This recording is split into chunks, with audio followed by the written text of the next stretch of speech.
It is the early 1990s. I just graduated from college with my Bachelor of Arts, majoring in dance. I am in New York City. I got lots of ideas. I can't wait to try them out. I have an expensive apartment because everything is expensive in New York. So I am waiting tables in a little French restaurant called Le Refuge. And I just got done the busy lunch hour, and it's slowing down, and I get into a conversation with a German woman. I didn't know that I ended up a German one day. She's a German woman, Antje, and we're about the same age, we're mid-20s. And she says, "What do you do?" And I say, "I'm a choreographer." And she says, "Well, why are you working here?" I say, "I'm a choreographer. Gilbert is an actor. Martin is a writer. And Dan is a stand-up comedian." And she said, "Well, I'm a filmmaker, and that's all I do." So Antje had a full scholarship from the Deutsche Akademische Austauschdienst. We didn't have something like this. We still don't have something like this in US.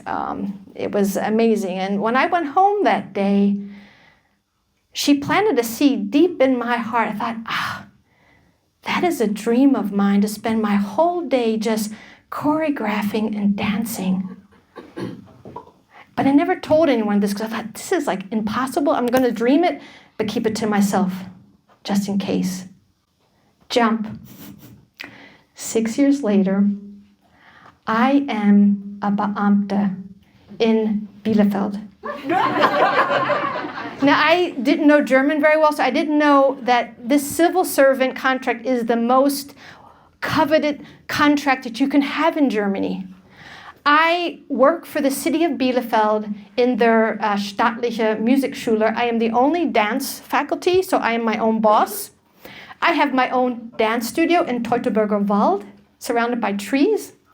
I have health insurance for the first time in my life, paid holidays, and apparently they can't fire me, ever. It is the dream job, right? And I'm there for 5 years. And I'm walking down the hallways, looking into the music studios, and I see my colleagues, again, teaching the first graders. And I was thinking, they don't look too happy. They look a bit miserable. They probably wish they were on stage themselves. And I was thinking, actually, I wish I was on stage myself. I really didn't forget about that dream I had. So I quit and I moved to Cologne.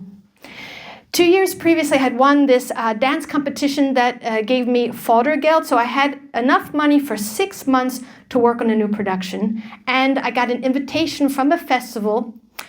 And the director was really taking a chance. I'm a newcomer with a premiere. And he put me for the opening of the festival. And all the people who give money, the critics, the colleagues, you do not want to fail on this evening as artistic director. The stakes were high, and it's my second big piece in Germany. And I don't know if the first one, which was successful, was just by luck. Like the second one, maybe I don't get that muse again. So let's do a jump. I am in the studio. Myself, I have a female dance partner, Adriana, and we have 3 alpha males joining us. This piece was going to be exploring woman, femininity, so we needed the counterparts. We had these 3 lovely alpha males. They had especially long legs, muscular thighs, and very elegant, like ballet dancers. And we put them together for the first day, and we were warned there were going to be a Rangordnung. So they're going to fight to see who's going to be the top male. These were pure race British fighting cocks. And they're very special because they were bred, the man who bred them is very well known here in Germany, Wilfried Datering, he passed away. And he would take each egg and hold it and talk to it so it would get used to the human voice. And this race of fighting British cocks, was fixated by humans. That's their characteristic. They're very interested in humans. And you could actually dance with them. And that's what we were planning to do. I come from the city. You know that roosters, they crow. They have a shrill voice, right? Well, I thought it just happens when the sun rises. It doesn't. They crow all the time, especially if they're taken out of their cozy surroundings in Bielefeld and put into the city, into a dance studio. And triple that. So can you imagine a small city space, 3 roosters crowing? It was really loud. But we were on a gelände that was full of other studios and artists and dancers, and they thought it was quite amusing. And we had a deal that the roosters could sleep overnight in the studios while we were rehearsing. Everyone was okay with that except for Eddie. I don't know if Eddie was an artist. The only time I saw him, he was drinking. And unfortunately, his atelier was right across from the dance studios, and he was living there. And one day he swings open the door, comes in the dance studio. His hair's greasy, his clothes are crumbled, his eyes are red, and the whites of his eyes are bulging with anger. And he's like, "You get rid of those roosters, are going to end up in a pot in my kitchen." The next day, we come back from a coffee break. Shakespeare, that's shaky. Molly comes. Percy, where's Percy? We go on this hours-long look for Percy, and we find him that this guy Eddie stuck the rooster in the bottom of a big trash can, alive. Yeah. And the conflicts go on. So in the evening, I talked to the manager, and I decided that we need to have the whole stage covered with chicken fodder, at least an inch. But the stage is really big. It's like 9 meters wide, 9 meters Tiefe. And I keep buying these sacks of chicken fodder, and it's like 100 euros, another 100 euros. He's like looking at the numbers like, you cannot buy any more chicken fodder. I was like, but if I don't buy more chicken fodder, we're going to have holes on the stage. It has to be covered, a whole golden layer of these corns. So big fights. But the worst fight was in the studio, because the day before the premiere, the dancer, who's 50% of the piece, and the director, who was coming at the end to clean up the rough edges, they had a huge fight.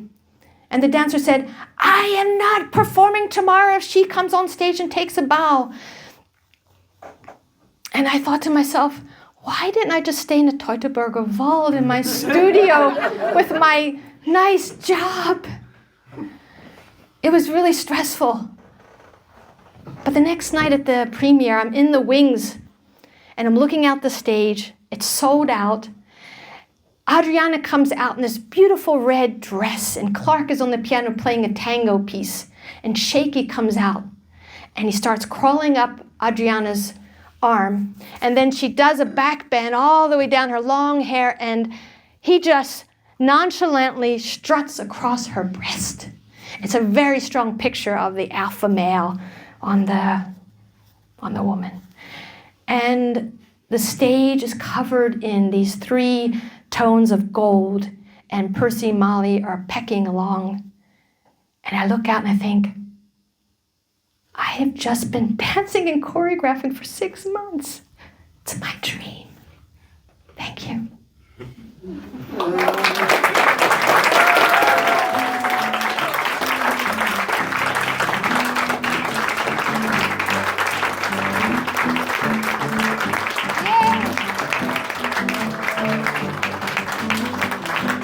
People can find out. Can someone put the switch on in the back? That's great.